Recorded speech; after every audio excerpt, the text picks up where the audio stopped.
Everyone, welcome back to my YouTube channel guys. So hope you are doing well and आप लोगों की preparation अच्छी चल रही होगी। और ये वीडियो बहुत इंपॉर्टेंट है, जो आगे आने वाले हमारे अपकमिंग एग्जाम्स हैं उनको कैसे टारगेट करना है और मैं आगे क्या क्या कर रही हूँ। तो देखो, डेली की टू डू लिस्ट शेयर करना तो मेरे लिए पॉसिबल नहीं होता है।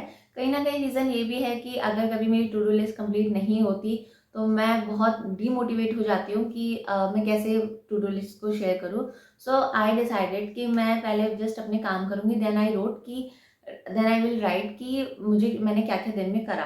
तो उससे क्या होता है ना कि जो जो आपका हो चुका है वो आप लिख लोगे और उस पर टिक कर दोगे, तो आपको ज़्यादा बेनिफिट, मतलब कि ज़्यादा मोटिवेशन लगेगा कि हाँ, इतना टारगेट हमने कंप्लीट कर लिया है। तो देखो, SBI PO का मेरा जो एग्ज़ाम है प्रीलिम्स का, वो है 24 मार्च को।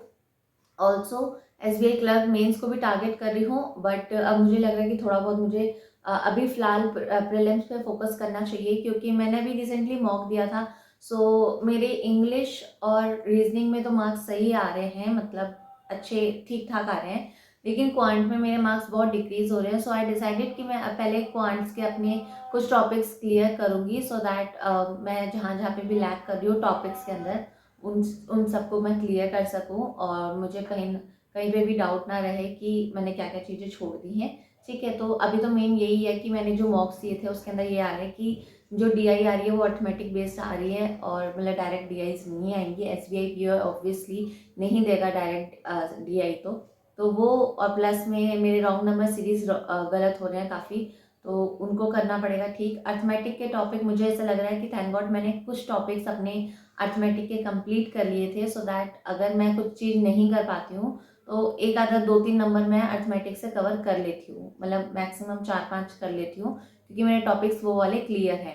ठीक है, और अब बात आ रही है स्पीड की मेरी बहुत प्रॉब्लम हो रही है, स्पेशली इन क्वांट्स। मुझे क्वेश्चन आते हैं कुछ कुछ, बट वो स्पीड के चक्कर में क्वेश्चन रह जाते हैं, और वो चीज़ मेरे लिए काफ़ी ज़्यादा, मतलब ड्रॉबैक मेरा पड़ रहा है क्वांट के अंदर, क्योंकि अगर सेक्शनल कट ऑफ है और फिर उस हिसाब से तो बड़ी मुश्किल हो जाएगी मेरे लिए क्वांट को क्लियर करना।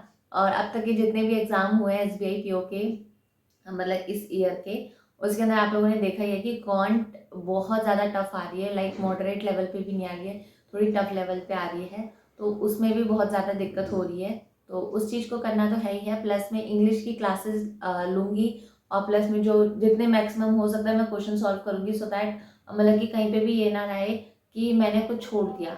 देखो, क्वेश्चंस कहीं ना कहीं घूम फिर के वहीं से आने हैं, मतलब कि वही टॉपिक्स हैं प्रीलिम्स के, बट अब हमें अपने आप को, अपने बेस को स्ट्रॉन्ग करना है। और अपकमिंग एग्जाम जो है मेरा, अभी IDBI भी है, अगर उसका एडमिट कार्ड रिलीज हुआ, बिकॉज मेरे को फीस का थोड़ा टेंशन था। वो फीस तो पे हो चुकी थी, लेकिन वही उसका रिसिप्ट वगैरह मेरे पास में नहीं आया। ऑनलाइन तो है मेरे पास में, मतलब वो मैसेज नहीं आया था फ़ोन पे। तो मे भी शायद यही प्रोसीजर होगा, मैं तो फर्स्ट टाइम दे दूंगी IDBI का। तो देखो उसमें क्या होता है। प्लस में जो RRB के एग्ज़ाम है, इसके बाद में SBI PO के बाद में हम लोग डायरेक्ट RRB की एग्ज़ाम की प्रीलिम्स प्लस मेन की मैं टू डू लिस्ट बनाया करूँगी और आप लोगों से शेयर करूँगी कि मैं डेली डे वाइज क्या क्या कर रही हूँ। ठीक है, और आप अभी इस टाइम पे बहुत, अगर आपका रीजनिंग स्ट्रॉन्ग पॉइंट है तो उस रीजनिंग को और बेहतर बनाओ, क्योंकि रीजनिंग हमारे अच्छे खासे मार्क्स दिला सकती है। अभी मैंने मॉक दिया था रीजनिंग में, मैंने 24 क्वेश्चंस अटेम्प्ट करे, जिसमें से मेरे 22 सही थे, 2 गलत हो गए। एक मेरा इनइक्वालिटी वाला और एक पजल का क्वेश्चन गलत हो गया, वो मैंने क्वेश्चन मिसरीड कर लिया तो उस चक्कर में गलत हो गया। और बाकी जो 6 मतलब बच्चे, वो मैं कर ही नहीं पाई, क्योंकि मेरे पास में टाइम की शॉर्टेज हो गई थी, तो फिर वो मैं क्वेश्चन नहीं कर पाई। लेकिन अब ऐसा लग रहा है कि अगर रीजनिंग स्ट्रॉन्ग पॉइंट है तो उसको और भी स्ट्रॉन्ग बनाना पड़ेगा। इंग्लिश को तो बैलेंस करके ही चलना पड़ेगा। इंग्लिश तो आप प्रेडिक्ट ही नहीं कर सकते हो कि आपकी सही जा रही है कि गलत जा रही है। किसी मॉक में बहुत अच्छे मार्क्स आ जाते हैं, किसी में बहुत गंदे आते हैं, तो वो तो मतलब थोड़ा डिलेमा में ही चल रही हूँ मैं। प्लस में क्वांट को थोड़ा स्ट्रॉन्ग करना पड़ेगा, तभी जाके बात बनेगी। और ऐसे ही वीडियोस आप लोगों को मिलती रहेगी। आप लोगों की कोई भी क्वेरी हो और आप लोग मुझे कोई सजेशन देना चाहते हो तो please let me know in the comment section. Telegram से ज़्यादा मैं कमेंट सेक्शन में रिप्लाई देती हूँ। So this is all about this video guys, thank you so much. Now we will meet in the next video, bye bye.